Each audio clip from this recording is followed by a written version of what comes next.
अस्सलाम वालेकुम, मैं अमजदुल्ला ख़ान, स्पोक्समैन एमबीटी।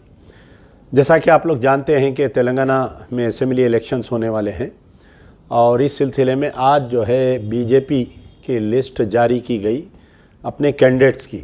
बड़े अफसोस की बात यह रही कि जो शख्स राजा सिंह, जिसने आज से कुछ दिन पहले सरकार दो आलम सल्लल्लाहु अलैहि वसल्लम की शान में गुस्ताखी किया था, उसको फिर से दोबारा बीजेपी में वापस लेते हुए उसको गोशा महल का उम्मीदवार बनाया गया है।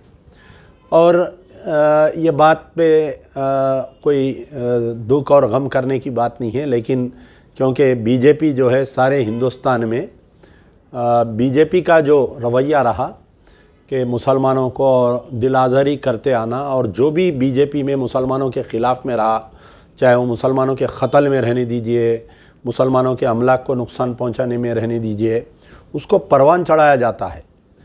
तो जिस वक़्त राजा सिंह सरकार दो आलम सल्लल्लाहु अलैहि वसल्लम की शान में गुस्ताखी किया था तो इसको सस्पेंड किया गया था। मैं जब ही ये बात बोला कि ये मुसलमानों को खुश करने के लिए सस्पेंड नहीं कर रहे हैं, बल्कि राजा सिंह अपने ही बीजेपी के जो अदर कास्ट के लीडर्स हैं, अपर कास्ट लीडरों की गालियाँ दे रहा था उन्हें, तो एक बहाना बनाकर जो है मुसलमानों के साथ बदतमीज़ी किया बोल के उसको सस्पेंड किए। और आज जो है बिल्ली थैले के बाहर आ गई। बीजेपी का ट्रू उनका जो भी अंदर की जो फ़िरक़ा परस्ती थी वो वाज़े हो गई। अब रही बात यहाँ पर जो है पिछले कई सालों से, पिछले 9 साल से राजा सिंह जो है मुसलसल मुसलमानों के ख़िलाफ़ में, या मुसलमानों की जो कुरान है उसके ख़िलाफ़ में, या मुसलमानों के पैगंबरों के बारे में, बुज़ुर्गान दीन के बारे में, और ख़ास तौर पर सरकार दो आलम सल्लल्लाहु अलैहि वसल्लम की शान में गुस्ताखी करते आ रहा है। और पिछले 9 साल से ये मैं ऑन रिकॉर्ड कह सकता हूँ कि जो हमारी केसीआर की सरकार है, के चंद्रशेखर राव साहब की सरकार, इसको बचाते आ रही है। कहीं ना कहीं जितने भी इसके ऊपर केसेस बुक किए गए, तेलंगाना पुलिस इसके केसेस को लैक ऑफ एविडेंस बोल के बंद कर दी।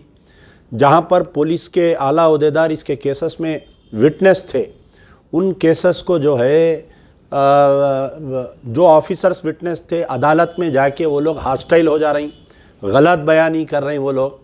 तो ऐसा महसूस हो रहा था कि पूरे 9 साल में अगर राजा सिंह को कोई ज़िंदा रखा तो उस शख्स का नाम है केसीआर। और मैं चैलेंज ऑन रिकॉर्ड बोल सकता हूं कि केटीआर, इनके बेटे जो है, हर छोटे मोटे मसले पर ट्वीट करते। पिछले 9 साल में राजा सिंह की लपकुशाई के ऊपर, राजा सिंह की दिलाजारी स्टेटमेंट के ऊपर एक मरतबा भी केटीआर साहब ट्वीट नहीं किए। अब मैं चैलेंज कर रहा हूं, केसीआर अगर तुम वाकई सेकुलर है, और केटीआर तुम अगर वाकई सेकुलर है, तो मैं चैलेंज कर रहा हूं केसीआर को, अमजदुल्ला खान का चैलेंज है कि आप आओ गोशा महल से इलेक्शन लड़ो। आप कामारेड्डी जाकर एक मुस्लिम क़यादत को कमज़ोर करने की मत कोशिश करो, बल्कि आप गोशा महल आओ, आके अपना सेकुलर क्रेडेंशियल प्रूव करो। अगर केसीआर गोशा महल से लड़ेंगे, राजा सिंह इलेक्शन हार जाएगा, तो सारे तेलंगाना से फ़िरक़ा परस्ती बंद हो जाएंगी। आज बीआरएस से मुसलमान नाराज़ है, आज बीआरएस को वोट नहीं देना चाह रही। केसीआर का एक कदम जो है पूरे मुसलमानों को वापस ला सकता, बीआरएस की आपके साथ में वापस ला सकता। या तो केसीआर आप लड़िए, केटीआर आपको मैं चैलेंज कर रहा हूँ कि आप एक बेहतरीन, आप अपने आप को बेहतरीन एडमिनिस्ट्रेटर मानते हैं, तो हम उम्मीद करते हैं अगर केटीआर लड़ेंगे गोशा महल, और वो कॉन्स्टिट्यूंसी भी डेवलप होंगी। गोशा महल जो एक मिनी इंडिया है, जहाँ पर हर इंडिया के हर स्टेट के लोग वहाँ पर रहते हैं। अगर नहीं तो हरीश राव को लड़ाओ, ठीक है, तीनों भी नहीं लड़ना चाह रही। कविता कहीं से इलेक्शन नहीं लड़े, उनका नाम नहीं है बीआरएस लिस्ट में, कविता को लाकर लड़ाओ। सारे गोशा महल की ख़वातीन वोट देंगे, सारे लोग मुसलमान वोट देंगे, वन साइडेड वोट देंगे, 40% मुस्लिम वोट है। तो आज हमारा मुतालिबा है, अगर केसीआर साहब या केटीआर, हरीश राव या कविता, अगर तुम सच्चे सेकुलर है, अगर तुम मानते कि राजा सिंह जो है मुसलमानों की दिलाजारी किया, सरकार दो आलम सल्लल्लाहु अलैहि वसल्लम की शान में जो गुस्ताखी किया, उसको तुम गलत मानते, तो आओ, अगर दम है तो गोशा महल में लड़ो।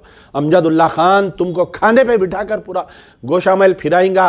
खाली नॉमिनेशन डाल के तुम घर में बैठ जाओ, सारे गोशा महल के मुसलमान हिंदू मिलकर तुमको एमएलए बनाकर और गोशा महल से उस जलील, उस नापिकार, उस हरामी का मुंह काला करके हम भेजेंगे यहाँ से। यार जिंदा सोबत बाकी।